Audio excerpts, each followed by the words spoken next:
वर्तमान तीर्थंकर अरिहंत परमात्मा श्री सिमंदर स्वामी भगवान की भक्ति एवं ध्यान योगी शिवाचार्य भगवंत की भक्ति का अनमोल संगम। आए शिव भगवान, आए हैं शिव भगवान, लाए चौमासा, एक चौमासा पावन। शिव भगवान आए हैं, नई खुशियाँ लाए हैं, चौमासा आया है, उल्लास छाया है। आचार्य सम्राट शिव मुनि जी महाराज पूरे विश्व के कल्याण हेतु, भगवान महावीर के संदेश को समृद्ध भारत के निर्माण हेतु, जन जन तक पहुंचाने हेतु प्रयासरत हैं।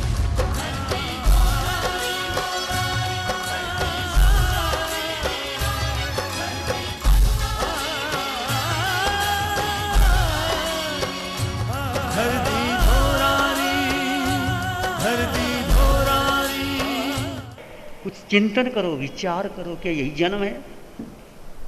बेटे का नाम रख दिया, बेटे का जन्मदिन मना लिया, बेटे को बड़ा कर दिया, बेटे को पढ़ा दिया। मैं ये नहीं कहता कि तुम ना करो, ये तो बाई प्रोडक्ट होगा ही, पर तुम क्या हो, तुम कौन हो? मैं शुद्ध आत्मा हूं, ये तुम्हें नहीं पता, ये तो महावीर ने तुम्हें दिया।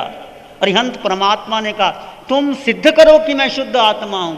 तुम जियो, शरीर और आत्मा की भिन्नता का एहसास करते हुए जियो कि तुम शुद्ध आत्मा हो। शुद्ध आत्मा का लक्षण क्या? ध्यान में खड़े हो, कुछ भी हो जाए, खड़े हैं तो खड़े हैं। महावीर खड़े थे, बुद्ध खड़े थे, बाहुबली खड़े थे, तुम भी खड़े हो जाओ। फिर देखते हैं शरीर अलग है कि आत्मा अलग है, एक है कि दो है। फिर किसकी याद आती है? पत्नी की आती है कि बेटे की आती है कि किसकी आती है? पूछो, अपने आप से पूछो। आस्क योरसेल्फ, क्वेश्चनिंग योरसेल्फ, मैं क्या कर रहा हूं जीवन में, किस लिए कर रहा हूं, इसका लाभ क्या है? पूछोगे नहीं, झकझोरोगे नहीं अपने आप को। पूछो, चिंतन करो, मनन करो, 1000 बार पूछो, हमसे पूछो, जो हम बोलते हैं उसको पूछो। चाहे प्रश्न गलत है, सही है, कुछ फर्क नहीं पड़ता। बच्चा जब बड़ा होता है तो माँ से कितने प्रश्न करता है? माँ, ये कौवा काला क्यों होता है? कोयल बोलती कैसे है? वृक्ष के पत्ते हरे क्यों होते हैं? कितनी बार प्रश्न करता है। माँ सबका उत्तर देती रहती। धीरे धीरे बच्चा समझ जाता है। तो तुम, ये अध्यात्म का परिचय है, अध्यात्म की क्लास है कि अपने को जानो और समझो। और जानने और समझने के लिए शरीर और आत्मा की भिन्नता का एहसास करना ही होगा। ये सारे ध्यान शिविर जो हम आपको बोल रहे हैं, ये आपके जीवन की अनमोल पूंजी है। फिर पता नहीं भीलवाड़ा में आना हो या ना हो, फिर पता नहीं 4 महीने के बाद ये टेंट रहे ना रहे, फिर पता नहीं तुम हम मिले कि ना मिले। जीवन का क्या भरोसा, किसका क्या भरोसा? कोई गारंटी है? बैठे रहेंगे, पल का भरोसा नहीं। जो धन रखा हुआ, जो बैंक बैलेंस रखा हुआ, जो हीरे जवाहरात सोना चांदी रखा हुआ, तुम्हारे काम आएगा? पूछो अपने आप से, तुम्हें जो मिल गया है सोना चांदी, क्या पक्का है तुम साथ लेके जाओगे? क्या तुम्हारे काम आएगा? हीरे जवाहरात, आज तक राजे महाराजा ने युद्ध लड़े, सोना चांदी इकट्ठा किए, इकट्ठे करके चले गए, और खजाने गड़े पड़े हैं, और बड़े बड़े सांप, काले काले सांप उस खजाने पर मंडरा रहे हैं। क्यों? उनकी आसक्ति थी। जिस चीज की आसक्ति है वहां मन जाता है, और जन्म वही लेना पड़ता है। यदि आपको धन के प्रति आसक्ति है, पद के प्रति, परिवार के प्रति, पत्नी के प्रति, बच्चे के प्रति, तो अगले जन्म में वही जन्म लेना पड़ेगा। इसलिए आसक्ति को तोड़ो। आसक्ति किसके प्रति है? सबसे ज्यादा आसक्ति इस देह के प्रति है। मैं शरीर हूं, मैं शिव मुनि हूं, मैं संघ का संत हूं, मैं ये हूं, मैं पिता हूं, मैं मां हूं, मैं बेटा हूं, मैं धनवान हूं, मैं निर्धन हूं। हो, पर इसको अपना मत मानो। बाई प्रोडक्ट है ये, तो तुम हो ही नहीं। आई है आताई कजाले चले, ना अपनी खुशी से आए ना अपनी खुशी से गए। क्या पता था जन्म भीलवाड़ा में होगा? क्या पता किसके घर में जन्म लेंगे? क्या पता जैन के घर होगा कि मुसलमान का होगा कि सिख का होगा कि क्रिश्चियन का होगा, किसका होगा? कुछ पता नहीं। ये संसार अनादिकाल से चला आ रहा है, अनादिकाल से चलता रहेगा, और तुम और मैं शरीर बदलते रहेंगे पर आत्मा वही है। महावीर की 27 जन्मों का हिसाब किताब देख लो, भगवान ऋषिदेव का देख लो, सभी तीर्थंकर भगवंतों का देख लो, आत्मा वही है। और प्यार किससे करना है? बोलो, किससे प्यार करोगे? बेटे से? किससे करोगे? बोलो तो। सच्ची बात है, आत्मा से प्यार करोगे। आत्मा से प्यार करोगे तो आपको निश्चित आपको शिवर में आना ही होगा। यदि आपको आत्मा से प्यार है और आत्मा से प्यार ही आपको मोक्ष ले जाएगा, सारे प्यार यहीं के यहीं रह जाएंगे। चाहे पत्नी से कर लो, चाहे बेटे से कर लो, चाहे धन से कर लो, चाहे पद से कर लो, किसी से कर लो, मित्र से कर लो, सारा प्यार, सारी संयोग वियोग यहीं का यहीं रह जाएगा। कितने महल इकट्ठे कर लो, कितने संबंध बना लो, कुछ साथ नहीं जाएगा। जब यहाँ से कुछ भी ना साथ होगा, 2 गज कफन का लुकना, तेरा लिबास होगा। तो हमारा क्या है? चिंतन करो, सोचो। ये जन्म में इतने वर्ष बीत गए, ऐसे बीत गए। एक एक दिन निकल रहा है, कैसे 4 माह निकल जाएंगे। इस 4 महीने में बहुत कुछ आपने पूंजी इकट्ठी करनी है। धर्म की पूंजी, आत्मा की पूंजी, साधना की पूंजी, समायिक की पूंजी, मैत्री की पूंजी, महावीर की साधना को लेना है। यदि ये तुमने ले लिया तो तुम सफल हो गए। यदि नहीं ले पाए, इधर उधर की बातों में रह गए, तो ऐसे चला जाएगा जीवन। तो हम समझें कि जीवन क्या है, किस लिए आए थे। नमस्कार मंत्र आप पढ़ते हैं, नमस्कार मंत्र क्यों पढ़ते हो आप? नमन का अर्थ क्या है? कुछ चर्चा करेंगे इसके ऊपर। मुनि जी आपको समझा रहे हैं संक्षेप में, क्यों करते हैं प्रार्थना, क्यों करते हैं नमस्कार मंत्र, क्या इसका अभिप्राय क्या है, और कौन करता है नमस्कार मंत्र, कौन पढ़ता है? तुम पढ़ते हो। मन वचन काया से पढ़ना होता है। इसके पीछे कौन है? इसके पीछे कौन है? आत्मा का दृष्टा भाव। नमस्कार कैसे करना है? कबीर जंगल में जा रहे थे, उनके शिष्य साथ में चल रहे थे। कबीर तो संत थे, फकीर थे, और घने जंगल जाते जाते एक जगह रुक गए। कबीर ने कहा, शिष्यों ठहरो, आकाश में बादल आ गए हैं। शिष्यों ने देखा कोई बादल है ही नहीं, साफ आकाश है, धूप निकली हुई। कबीर ने फिर कहा, देखो शिष्यों, घनघोर घटाएं आ रही हैं। शिष्यों ने देखा कोई घनघोर घटाएं है ही नहीं, बरसात होने को ही है। फिर कबीर ने कहा, फिर कहा बरसात हो रही है, मूसलाधार वर्षा हो रही है। कबीर आंखें बंद करके खड़ा है, झूम रहा है मस्ती में। कबीर की दृष्टि और उनके शिष्यों की दृष्टि में अंतर है। शिष्य क्या देख रहे हैं? आसमान को देख रहे हैं, बादलों को देख रहे हैं, वर्षा को देख रहे हैं। कबीर ने कहा, शिष्य, बादल मेरे भीतर आ गए हैं, घनघोर घनघोर बादल आ गए हैं, वर्षा हो रही है, मेरे भीतर वर्षा हो रही है। तुम बाहर के बादलों को देख रहे हो, तुम बाहर के वर्षा को देख रहे हो। वर्षा हो रही है, मेरी भीतर वर्षा हो रही है, मैं भीग रहा हूं। कबीर आत्मज्ञानी थे, आत्मदृष्टा थे। भीतर वर्षा, तुम जब ध्यान में बैठे होते हो, ध्यान में किसी का मन लग जाता है, शून्य की स्थिति चली जाती, इतना आनंद, इतनी शांति आती है। और जिन्होंने ध्यान नहीं किया उसको कुछ पता नहीं लगता। तो कबीर ने कहा, कबीरा बादल प्रेम का हम पर बरसाए, कबीरा बादल प्रेम का हम पर बरसे आए।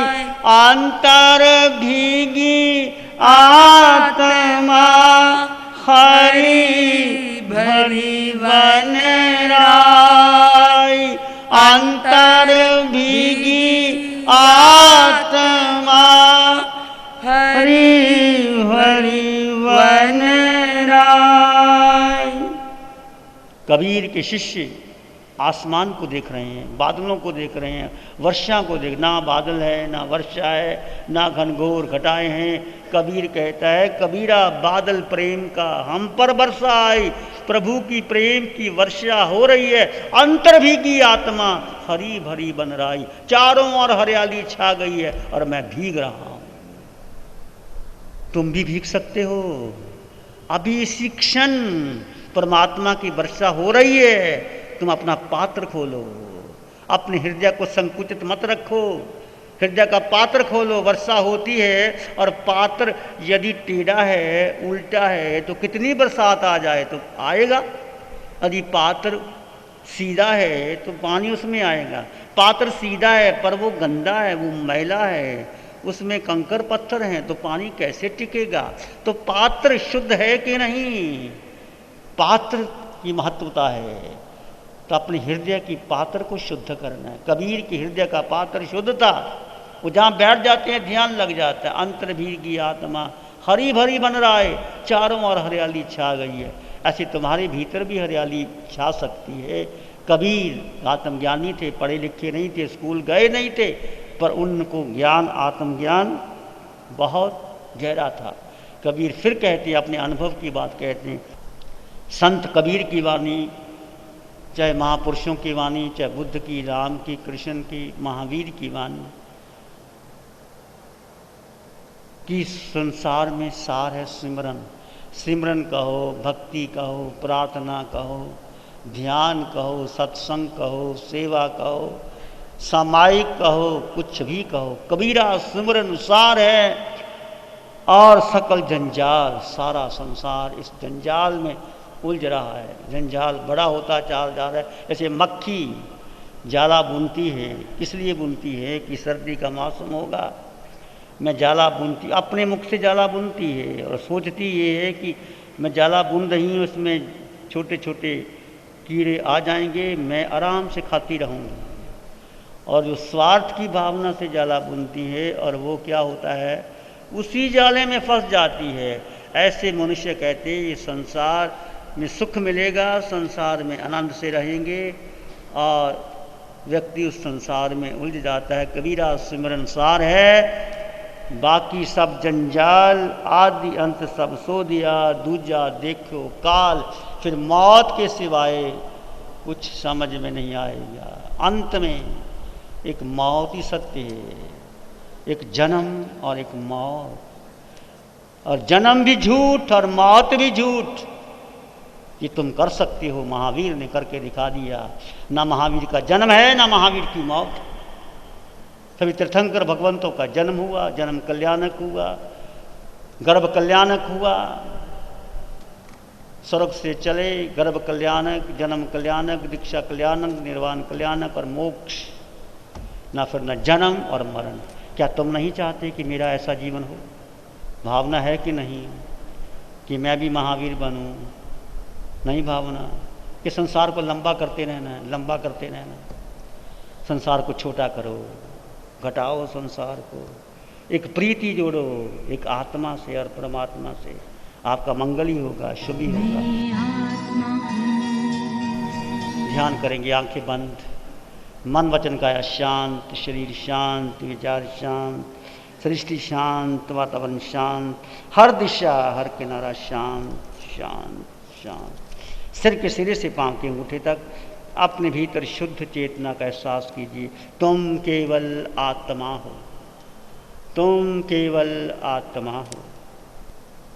आत्मा का स्वभाव मात्र दृष्टा, जानो और देखो, कोई प्रतिक्रिया नहीं करनी, केवल जानो और देखो।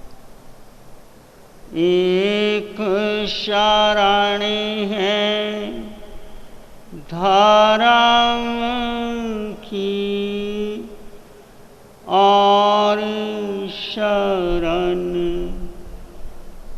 नहीं खोए, सत्य वचन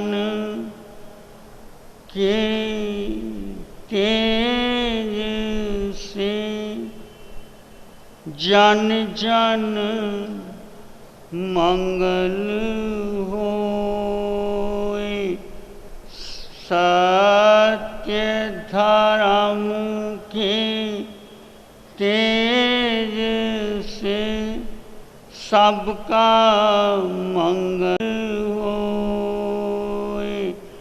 सबका भला हो, सबका मंगल हो, सबका शुभ हो। इसी में एक लंबा गहरा श्वास लें। अरिहंत परमात्मा के चरणों में नमन और वंदन। दोनों हाथों को आंखों पे ले जाएं। हल्का सा स्पर्श, धीरे से आंखें खोल सकते हैं। नमो अरिहंतान, नमो अरिहंतानंग, नमो सिद्धानंग, नमो आहिर्याणंग, नमो वज्झायनंग, नमो लोय सब साहुनंग, धम्मो मंगल मुकीठम अहिंसा संयमो तवो देवावित्तंग नमं संति जस धम्म स्या मनो श्री चत्तारी मंगलम अरहंता मंगलम सिद्धा मंगलम साहु मंगलम केवली पाणतो धम्मो मंगलम चत्तारी लोगुत्तमा अरहंता लोगुत्तमा सिद्धा लोगुत्तमा साहु लोगुत्तमा केवली पाणतो धम्मो लोगुत्तमो चत्तारी शरणं पवज्जामि अरिहन्ते शरणं पवज्जामि सिद्धे शरणं पवज्जामि साहु शरणं पवज्जामि केवली पन्नतं धम्मं शरणं पवज्जामि चार शरण दुख हरण जगत में और न शरणा कोई होगा, जो भव्य प्राणी करे आराधन उसका अजर अमर पद उसका सदा ही मंगल। भीलवाड़ा वर्षावास 2016। पलकें बिछाए मंगल गाए आचार्य भगवन भीलवाड़ा पधारे, जिनका एक प्रवचन आपके जीवन की दिशा को बदल सकता है। यदि आप में महावीर की दृष्टि है, आनंद, शांति, ज्ञान, प्रेम, वो तुम्हारे पास है, कहीं भी नहीं है, भीतर है। खोजो भीतर, पाओ भीतर, निश्चित मिलेगा। जिनका एक शब्द मात्र आपके जीवन के सत्य का साक्षात्कार करा सकते हैं। मैं केवल केवल केवल केवल आत्मा हूँ। ऐसे महापुरुष हैं आचार्य सम्राट डॉक्टर शिव मुनि जी मानसा। तो आइए प्रतिदिन सुने सुबह 8:45 से 10 बजे तक। स्थान सूर्य महल, शास्त्री नगर, भीलवाड़ा, राजस्थान।